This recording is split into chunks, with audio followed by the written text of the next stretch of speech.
오늘 우리에게 주시는 하나님의 말씀은 마태복음 1장 18절에 25절 말씀입니다. 마태복음 1장 18절에서 25절 말씀입니다. 예수 그리스도의 나심은 이러하니라. 그의 어머니 마리아가 요셉과 약혼하고 동거하기 전에 성령으로 잉태된 것이 나타났더니 그의 남편 요셉은 의로운 사람이라 그를 드러내지 아니하고 가만히 끊고자 하여 이 일을 생각할 때에 주의 사자가 현몽하여 이르되 다윗의 자손 요셉아 내 아내 마리아 데려오기를 무서워하지 말라. 그에게 잉태된 자는 성령으로 된 것이라. 아들을 낳으리니 이름을 예수라 하라. 이는 그가 자기 백성을 그들의 죄에서 구원할 자이심이니라 하니라. 이 모든 일이 된 것은 주께서 선지자로 하신 말씀을 이루려 하심이니 이르시되 보라 처녀가 잉태하여 아들을 낳을 것이요 그의 이름을 임마누엘이라 하리라 하셨으니 이를 번역한즉 하나님이 우리와 함께 계시다 함이라. 요셉이 잠에서 깨어 일어나 주의 사자의 분부대로 행하여 그의 아내를 데려왔으나 아들을 낳기까지 동침하지 아니하더니 다음에 이름을 예수라 하니라. 이 말씀은 살아계신 하나님의 말씀입니다. 아멘. 많은 방해들이 있습니다. 우리가 계획하는 바가 있고 인생을 이렇게 나가고자 하는 그 목표가 있습니다. 그런데 예상치 않게 우리의 계획을 막는 것들이 있습니다. 크게나 작게나 이러한 예상치 않는 일들이 많이 있습니다. 이 사회는 우리가 막힘을 당했을 때 이것들을 잘 뚫고 가는 것을 아주 멋있다고 생각을 하고요. 불굴의 의지, 투지의 사나이 이렇게 투지의 사람 이렇게 얘기를 합니다. 하지만 이러한 계획 세운 것을 실천하는 것이 막힐 때에 그 어떤 세상의 지혜도 우리의 목표하는 바와 이런 것들이 막힐 때에 이것이 좋은 것으로 갈 수 있다라고 얘기하는 세상의 지혜가 별로 없습니다. 그러나 성경에 바라보게 되면 성경에는 하나님께서 이렇게 막으시는 일들이 얼마나 많은지 몰라요. interruption이라고 그러죠. disruption. 그러니까 막으시고 간섭하시고 개입을 하십니다. 개입을 하셔서 잘 되는 경우도 많이 있지만 개입하셔서 굉장히 사람들이 자기의 원래 계획에 따르면 손해보는 일들이 얼마나 많은지 몰라요. 그러나 하나님 그 막으심을 통해 우리 삶 속에 역사하십니다. 병에 걸리는 일, 회사에서 레이업 당하는 일, 죽음의 문턱에까지 가는 일, 이별이나 이혼을 하는 일, 재정적인 어려움에 겹치는 일들, 이런 것들을 통하여 우리는 이 고통과 어려움과 혼돈을 통하여 예전과는 다른 삶의 자리로 오게 되고 계획을 변경하게 되어집니다. 이 계획의 변경에 어떻게 반응하느냐, 이런 것들을 우리들이 한번 오늘 말씀 속에서 생각해 보고자 하는 것입니다. 예수님의 탄생은 수많은 하나님의 인터럽션, 개입 혹은 막으심, 좀 좋게 얘기해서 막으심이지 우리 인간적인 레벨로 얘기하면 하나님의 방해로 이루어진 것을 볼 수가 있습니다. 맨 먼저는 천사 가브리엘이 나사렛에 있는 마리아에게 나타납니다. 은혜를 받은 자여 평안할지어다. 주께서 너와 함께 하시도다. 보라 내가 잉태하여 아들을 낳으리니. 많이 들어보셨죠? 그 이름을 예수라 하라. 그가 큰 자가 되고 지극히 높으신 이의 아들이 되리라. 일컬어질 것이요 주 하나님께서 그 조상 다윗의 왕위를 그에게 주시리니 영원히 야곱의 집을 왕으로 다스릴 것이며 그 나라가 무궁하리라. 잉태할 것이고 아이가 날 텐데 그 이름을 예수라 하고 그는 하나님의 아들이 될 것이며 그의 왕위는 다윗의 왕위를 이어받는 것이고 영원한 왕이 되실 것이다 라고 이 천사 가브리엘은 얘기합니다. 여러분은 여기 대부분 계신 분들이 임신 더 할 일이 별로 없으시겠지만 이러한 음성을 들으신다고 했을 때 어떻게 반응하시겠어요? 뭐 영원한 하나님의 나라, 뭐 메시아, 뭐 이런 거 다 좋지만 많은 경우가 우리는 노 땡큐 그럴 거예요. 천사 보고. 왜 그러냐? 이 마리아도 이 뒤에 있는 아주 위대한 말들, 영원한 뭐 하나님의 나라, 하나님의 아들 뭐 이런 거 다 좋았는데 팩트 체크를 하자 그럽니다. 첫 번째, 나는 지금 여자 혼자입니다. 이 마리아가 이때 나이가 한 14살 정도 됐다고 생각되어집니다. 정혼하고 약혼은 하였지만 서로가 따로 떨어져 살고 있었고요. 남자와의 관계가 있을 수가 없었어요. 그런데 어떻게 이게 가능합니까? 라고 팩트 체크서부터 확실한 거 좀부터 하자고 얘기를 합니다. 아마 그 생각 속에는 자기가 갑자기 임신하게 되면 결혼한 남자와 더불어서 임신하는 것도 아니고 이게 난리 나는 거예요. 두려움이 왜 없었겠습니까? 그렇지만 천사 가브리엘은 계속 얘기를 하고요. 결국에는 이 마리아가 위대한 것은 자기 속에 계속해서 끊임없이 드러나오는 그 무서움과 두려움과 의심들이 있었을 거예요. 그런 걸 다 뒤로 하고 저는 주님의 여종입니다. 저는 주님의 종입니다.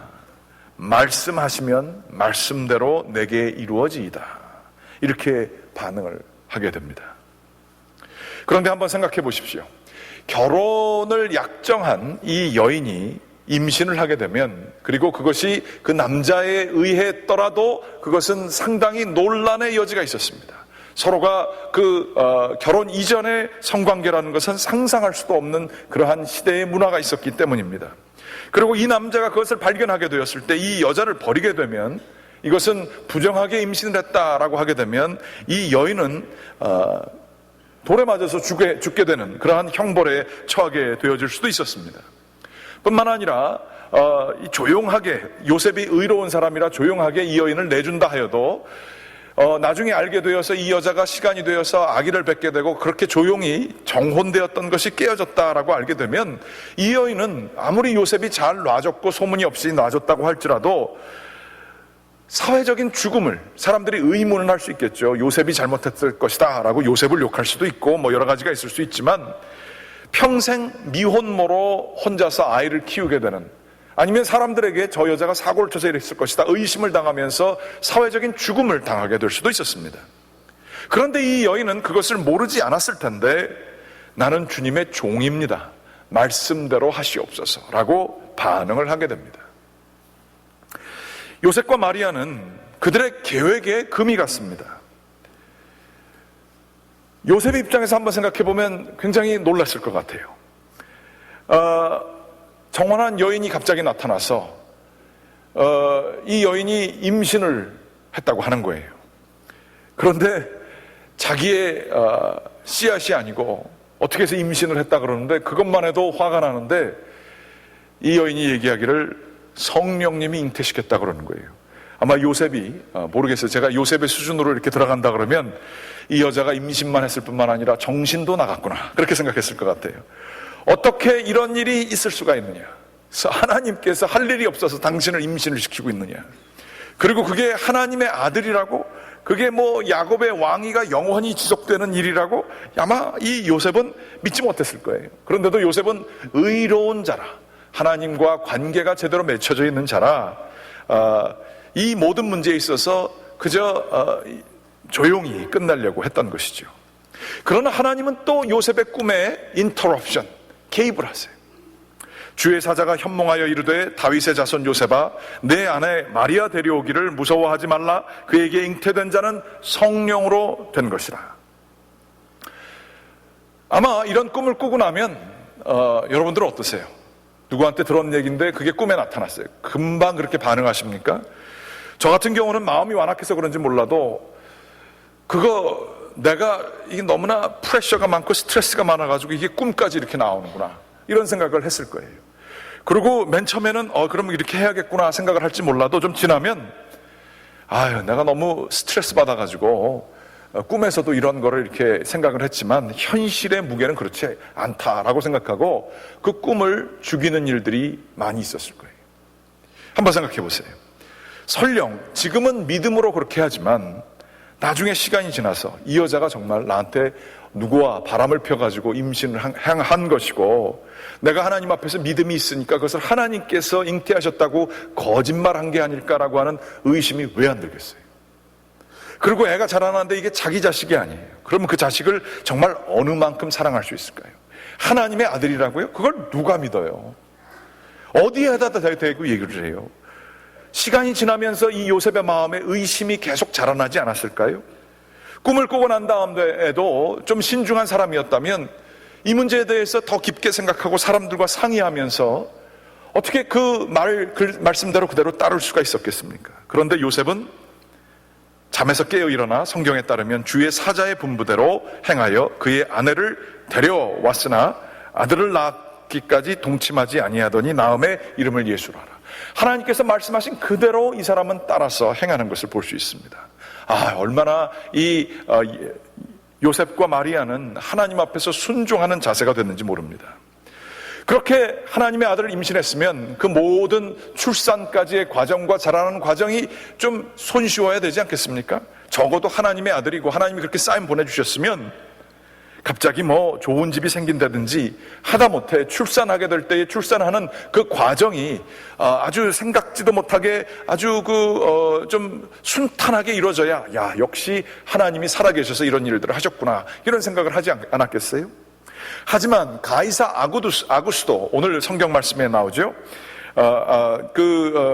시저 어거스트가 명령을 내려서 이 사람들이 호적 인구 조사를 위해서 나사렛에서 베들레헴까지 이렇게 옮겨가야 됐습니다.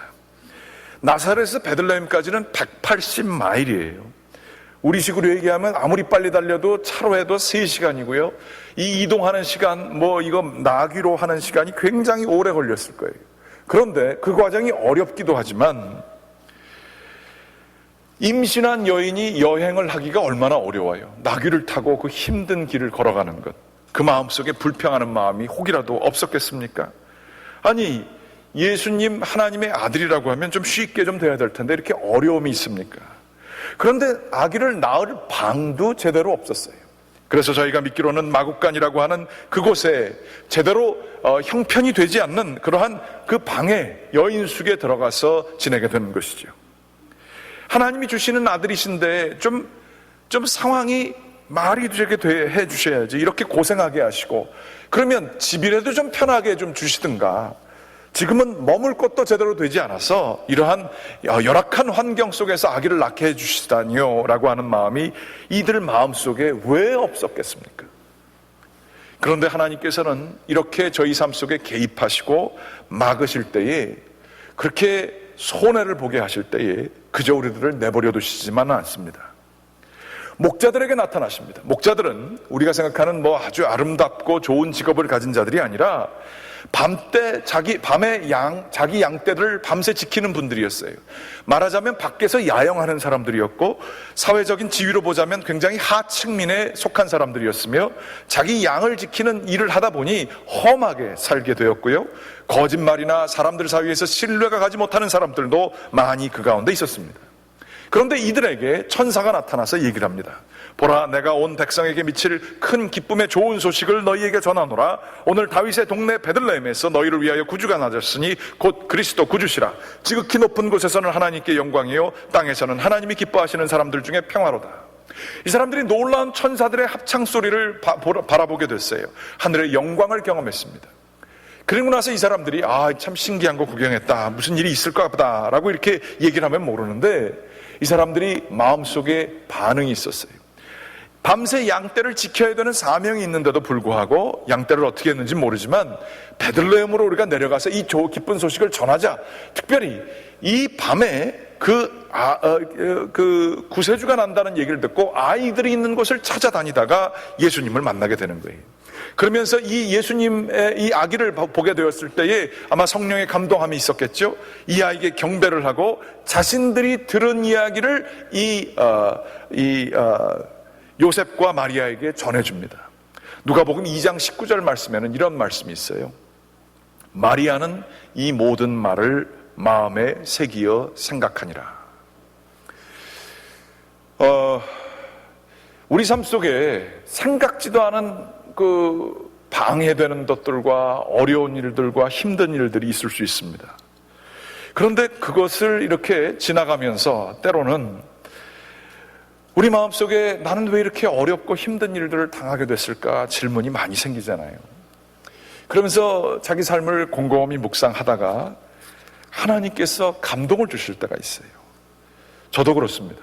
삶에 실패가 있거나 어려움이 있거나 답답한 일들이 있을 때 열심히 기도하고 하나님께 더 가까이 나가게 되죠. 그러다가 마음에 감동을 주시는 일들이 있어요. 그 고통을 통해 나는 너가 성숙하기를 원한다. 그 아픔을 통해 나는 너가 나에게 더 가까우기를 원한다. 지나고 보면 정말 그래요. 실패를 했기 때문에 제가 목회자로서 사람에 대한 이해를 더 깊이 할 수 있습니다. 제 큰 아픔도 없었지만 아픔을 통해 아파하는 사람들이 얼마나 아픈지를 공감할 수 있습니다. 그래서 제 아픔이 선물이 되더라고요. 목회하는 데 더더구나 그렇고요. 그러면서 이러한 모든 과정을 지나면서 그러한 그 음성들이 들려와요.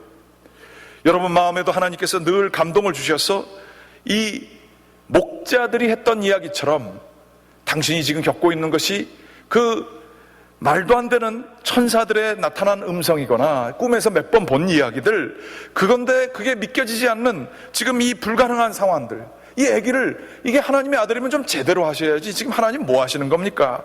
이런 생각이 들고 있는 순간에 이런 감동이 와요. 감동이 오고 이게 하나님께서 뜻하시는 거였구나 마음에 새기게 되죠. 마리아는 이것을 마음에 새겼어요. 그런데 그거 아십니까?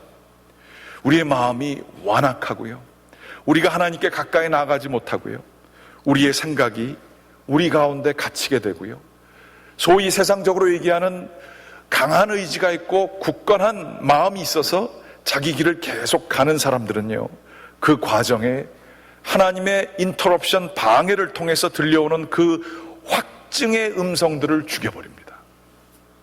마치 헤롯 대왕이 동방박사들이 찾아왔어요. 그러면서 마치 그들을 환영하는 것처럼 하면서 유대왕이 났다고 얘기를 했어요.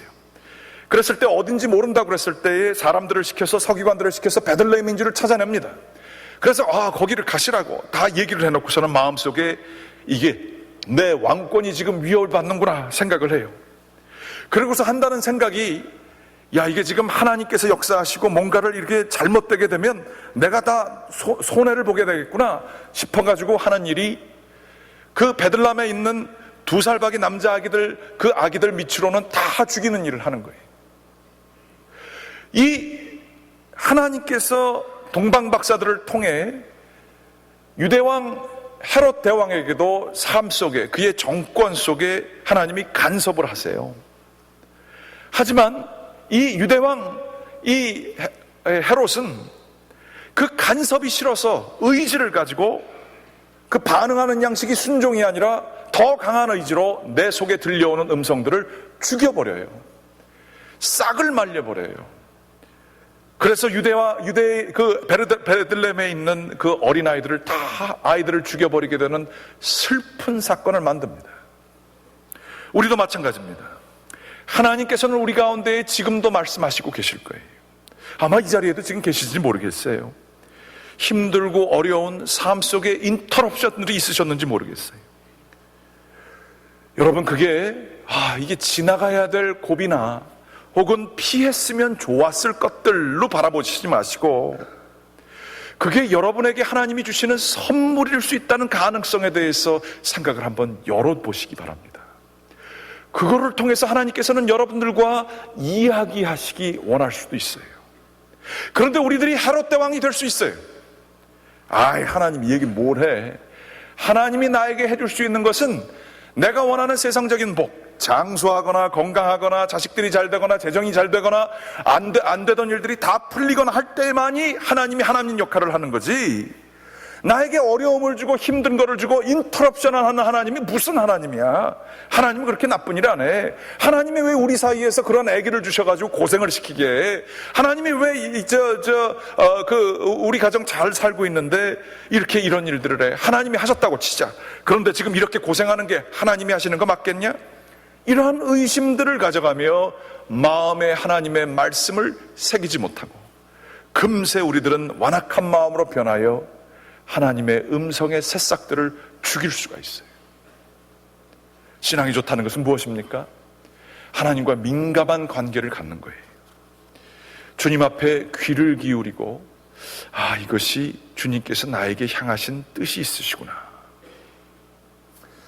이것을 생각하고 그렇게 됐을 때 어떻게 순종할까, 이런 마음이 있는 게 굉장히 중요합니다.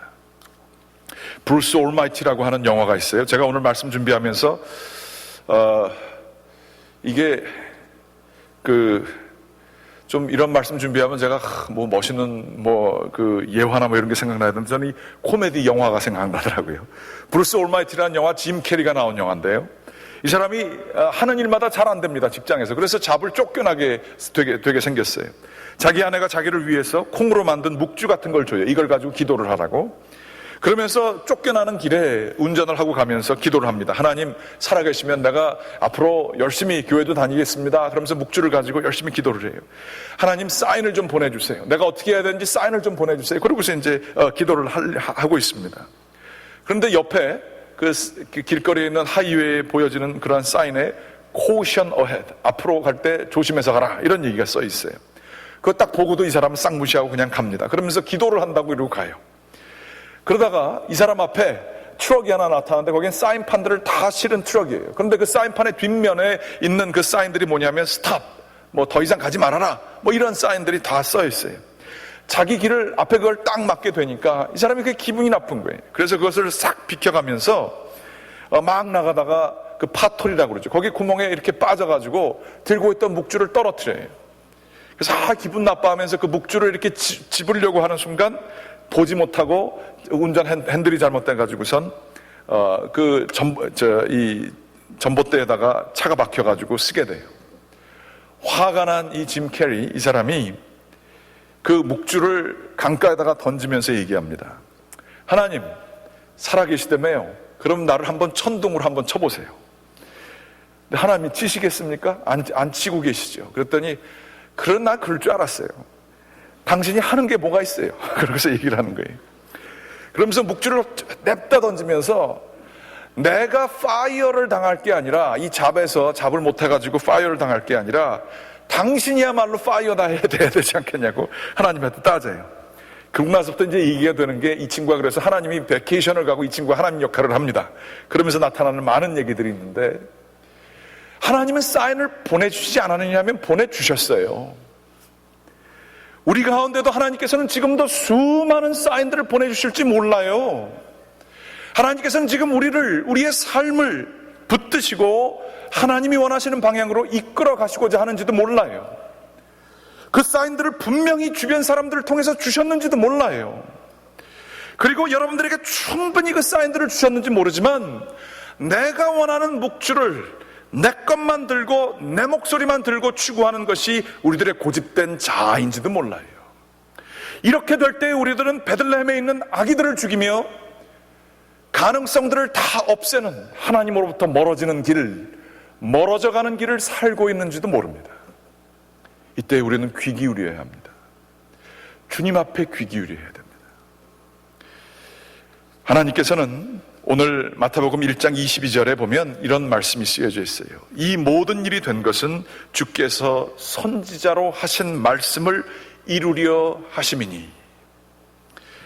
이 방해들을 주시고 우리의 삶 속에 우리가 예정하지 않았던 개입함을 다 주셨을 때에, 우리가 이해할 수 없는 일들이 많고 손해보는 일이 많고 이렇게 됐을 때, 이것은 성경 말씀에 따르면 주께서 선지자로 하신 말씀, 예전의 예언자들을 통해서 이루어지시기 원하시는 하나님의 계획을 이제 이들을 통해 이루시기 원하심이니, 하나님의 계획 속에 우리들이 놓여지기 위하여 이 모든 일들을 하시기 원하심이니, 이런 얘기가 쓰여져 있어요. 이게 무슨 얘기일까요? 이 이야기는 우리 개개인의 이야기들도 중요합니다. 개개인의 목표와 개개인의 삶의 지향점들도 매우 중요하지요. 하지만 하나님께서 가지고 계신 큰 이야기가 있어요. 저희들을 만드시고 저희들을 사랑하시며 저희들을 지금도 누구보다도 끔찍히 생각하시는 하나님께서 우리 한 사람 한 사람에게 계신 목적이 있을 수 있다는 거예요. 그것을 이루시는 하나님의 뜻이 이루어지기 위하여 하나님은 때로는 개입하신다는 겁니다. 그거 아십니까? 우리들의 어젠다, 우리들이 하고자 하는 일들과 우리들의 목표들이 하나님의 목표 앞에 순종해 나갈 때에 우리 삶은 우리의 삶이 아니라 주님의 삶이 됩니다. 우리의 작은 지엽적인 이야기가 아니라 하나님의 거룩한 이야기의 일환이 되게 됩니다. 우리들의 이야기는요, 생명력을 잃을 때가 있습니다. 어려움에 당했을 때, 좌절에 당했을 때에, 한풀 꺾일 때에 우리들은 생명을 잃어버립니다. 그러나 그거 아십니까? 내 이야기가 하나님께서 붙들고 계시는 이야기인 줄 깨닫게 될 때에, 나에게 지금 하나님이 역사하심을 알고 깨닫게 될 때에 우리 이야기는 거대한 이 세상을 움직이는 가장 큰 이야기, 하나님의 사랑 이야기의 일부가 되게 될 때에 우리는 히스토리를 만드는 것이 되는 것입니다. 주님의 이야기를 만드는 것이 돼요. 그런데 우리는 그 이야기에 순종하지 못합니다. 그 이야기를 온전히 따르지 못합니다. 그때에 우리 가운데에 생명력은 없어지고 우리의 욕심만 남게 되는 일이 많이 있죠. 원하고 기도를 드립니다. 우리의 삶 속에서 정말로 주님께서 우리의 힘들고 어려운 삶 속에 그것을 통해서 하시는 말씀이 있을 수 있어요. 그리고 하나님께서 원하시는 최종의 궁극적인 목적은 우리의 이야기가 하나님의 이야기에 접붙임되어 우리를 통해서 드러나는 하나님의 목소리, 하나님의 임재하심을 증거하는 때게 될 때에 우리 삶은 이 세상에서 구원함을 받는 것이며 하나님의 이야기 속에 들어가는 놀라운 은혜가 있는 것입니다. 그때에 우리는 정말로 세상이 알 수 없는 평안을 누리게 되고요, 그때에 우리는 우리 삶 속에 정말 무슨 일이 일어나도 내어 맡겨드리는 삶을 살 수 있게 되는 거예요. 원하고 기도하옵기는 우리 모두가 주님께 내어 맡기는 삶 사시게 되는 저와 여러분 되시기를 주님의 이름으로 간절히 기원합니다. 기도하시겠습니다.